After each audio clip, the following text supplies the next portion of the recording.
Katanya Nikita Mirzani nggak bakalan bebas. Katanya dia bersalah. Katanya Nikita Mirzani itu bakalan tua di penjara. Lu denger dari siapa? Dari pengacara? Ya iyalah anjir, coba lu lihat dulu dia itu pengacaranya siapa. Kalau yang ngomong itu pengacaranya Nikita Mirzani sendiri, Bang Fahmi Bahmid, ya itu baru aneh guys. Tapi kalau yang ngomong dari pihak yang berseberangan, ya jelas ya ada agenda. Nah masa gitu aja perlu gua ajarin sih. Jadi gini. Pengacara itu bisa berpendapat, menganalisis, dan memberikan kesimpulan berdasarkan sudut pandangnya mereka guys. Tapi kalau lu mau tahu dia itu netral atau enggak, ya simple aja, lihat dulu dia ada di kubu mana. Masih bingung juga? Analogi gampangnya gini guys, kalau lu temenan sama Nikita Mirzani, yang gak mungkin kan lu jelek-jelekin Nikita Mirzani ya kan. Nah sama kayak lu temenan sama musuhnya Nikita, ya pasti lu lebih condong ngebela mereka. Jadi jangan telan mentah-mentah omongan siapapun guys, apalagi kalau mereka punya kepentingan di dalamnya. Lu harus kritis, jangan sampai cuma jadi penonton yang gampang bikin opini. Betul sekali apa dikatakan oleh netizen es cendol. Kadang suka ngakak baca komentar. Selamat menua di penjara, 20 tahun menanti well, tunggu 20 tahun lagi baru keluar.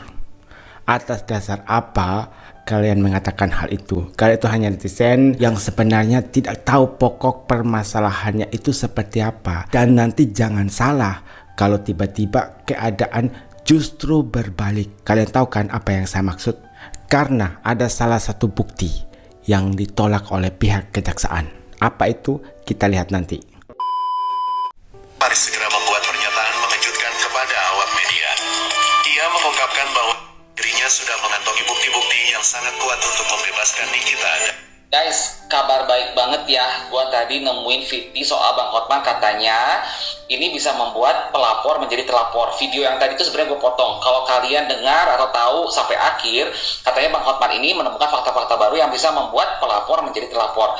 Sebetulnya kita orang awam pun, para netizen melihatnya nggak perlu ada fakta-fakta baru pun, tapi kita melihat ada beberapa hal yang janggal di sini. Pertama, ini sebenarnya kasus pemerasan atau penyuapan atau penjebakan, benar nggak? Satu itu. Terus yang kedua, dengan dipenjara 40 hari ke depan, itu artinya bukti itu belum lengkap. Dan setelah diperpanjang ini, sampai sekarang pun belum ada pelimpahan P21 ke kejaksaan. Artinya sampai detik ini pun bukti belum lengkap juga. Lalu yang ketiga nih, gue bingung, yang namanya pemerasan itu biasanya tidak bisa dicicil dan tidak bisa negosiasi. Segitu ya segitu, bener gak? Tapi ini kenyataannya dicicil lah 2 kali, lalu negosiasi lah kayak gitu. Lalu yang terakhir nih yang gue dengar, ada rekaman suara yang mengatakan bahwa Mail pertamanya menolak RG ini memberikan uang ke Mail. Nah mungkin dari situ juga itu terlihat indikasinya tidak ada unsur pemerasannya kalau gue lihat ya. Dan itu kelihatannya hanya candaan atau celetukan dari bilang 5M aja.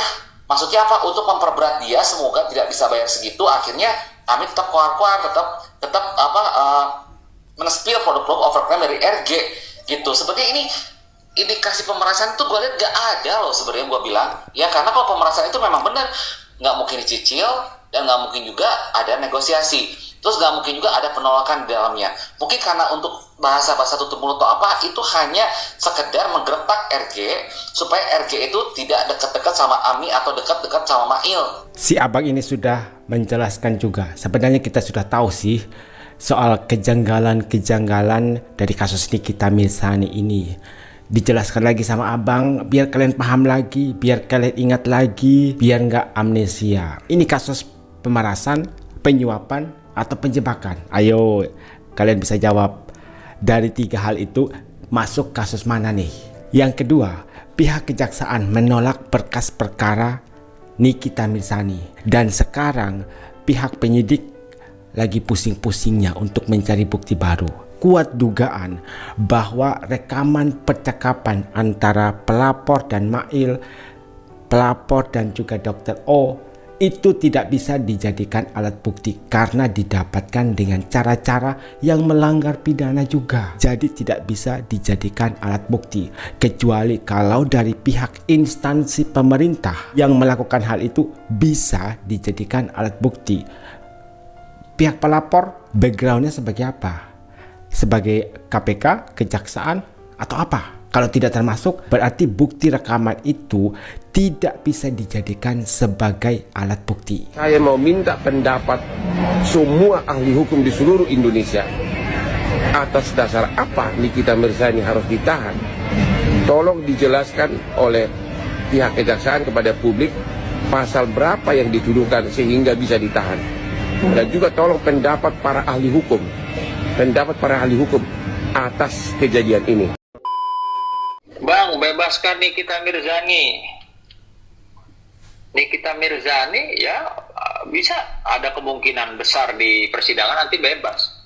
Karena alat bukti yang dipakai itu, rekam-rekamnya itu kan melanggar pidana. Jadi bagaimana satu peristiwa hukum mendapatkan alat bukti ini dengan cara diduga melanggar satu pasal pidana? Gimana itu kayak gitu? Itu dari awal saya sudah omongin, dan terakhir saya lihat termasuk Bang Hotman juga sudah berkomentar soal itu. Ya. Bahwa alat bukti rekaman yang direkam secara diam-diam yang bukan dari institusi Polri, Kejaksaan atau KPK itu tidak bisa dijadikan alat bukti. Ini kata Bang Hotman loh, ya. Sebelumnya juga gue udah kasih tahu bahwa ini bisa dilaporin pidana. Karena jelas ada pasalnya tuh, di pasal 31 Undang-Undang ITE. Ya. Nomor 19/2016. Jelas itu undang-undangnya. Ancaman hukumannya bagi pelaku yang merekam diam-diam 10 tahun. Dan dendanya 800 juta. Wow. Gitu. Ya, nanti makanya saya lihat ini. Ketika ada bukti-bukti, ya, ada bukti-bukti terkait dengan urusan rekam-rekam, ya, kalau memang harus dan terpaksa melakukan upaya hukum laporin, ya pasti kita laporin. Harus dong. Perkiraan NN bebas nggak? Ya kan udah banyak komentar juga dari para pakar-pakar hukum, termasuk Bang Hotman Paris itu kan. Ya. Ya kalau yang diajukan sebagai alat bukti, sementara alat buktinya itu didapatkan ya melalui cara-cara yang melanggar hukum, ya tentunya tidak sah.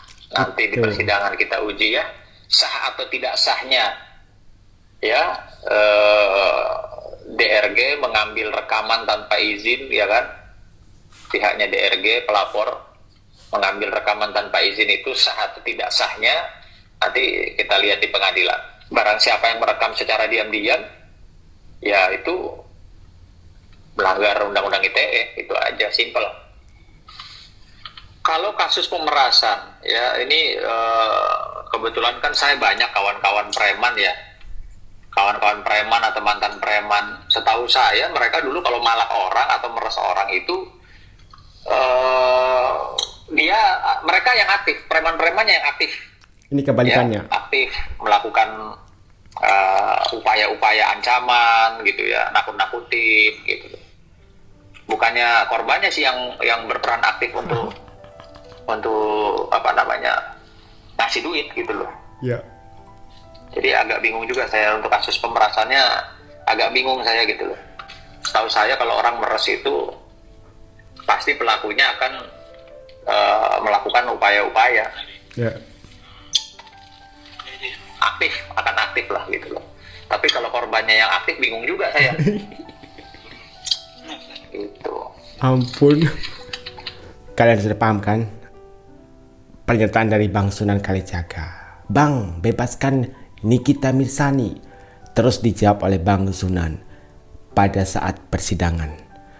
Yang berkata sendiri Bang Sunan Kalijaga, Nikita Mirzani dipastikan bebas pada saat persidangan berlangsung. Yang kedua, soal bukti rekaman yang dijadikan alat bukti oleh pihak pelapor untuk melaporkan Nikita Mirzani terkait pemerasan, pemaksaan atau TPPU. Bukti itu tidak bisa dijadikan alat bukti karena didapatkan dengan cara-cara yang tidak benar. Istilahnya melanggar pidana Undang-Undang ITE pasal 31 nomor 19 tahun 2016, ancamannya 10 tahun, denda 800 juta rupiah. Cacat secara hukum kan, tidak bisa dijadikan alat bukti. Bang Hotman Paris juga mempertanyakan atas dasar apa Nikita Mirzani ditahan. Kemudian mempertanyakan juga soal pasal-pasal yang ditetapkan kepada Nikita Mirzani. Ini yang menjadi dugaan dari netizen. Berkas perkara Nikita Mirzani kemarin ditolak karena pihak kejaksaan melihat alat bukti yang dipergunakan untuk menjerat Nikita Mirzani itu tidak valid. Salah satunya bukti rekaman. Dan sekarang menjadi tugas berat bukan hanya pihak penyidik, tapi juga pihak pelapor. Istilahnya untuk mencari bukti baru lagi, untuk melengkapi berkas perkara Nikita Mirzani. Nah, bagaimana caranya mereka untuk mencari alat bukti baru untuk melengkapi berkas perkara dari pihak kejaksaan? Dapatkan bukti dari mana lagi nih? Saya yakin sih pihak pengacara dari pelapor sekarang ini ikutan pusing. Bagaimana caranya ya? Sudah kepedean kemarin, sudah percaya diri karena bisa memenjarakan seorang Nikita Mirzani yang katanya untouchable, tidak tersentuh, sulit tersentuh secara hukum. Saya pengacara dari, mohon maaf, dari kampung. Beliau sendiri yang mengatakan, saya pengacara dari kampung, saya bisa untuk menjerat Nikita Mirzani. Saya bisa melakukan penahanan terhadap Nikita Mirzani yang katanya untouchable, tidak tersentuh hukum. Nah, sekarang tugas berat dari si bapak ini untuk mencari bukti-bukti baru lagi nih. Ingat, waktu terus berjalan loh, waktu terus berjalan, dan tiba-tiba saja nanti 40 hari, kemudian ditambah lagi 20 hari.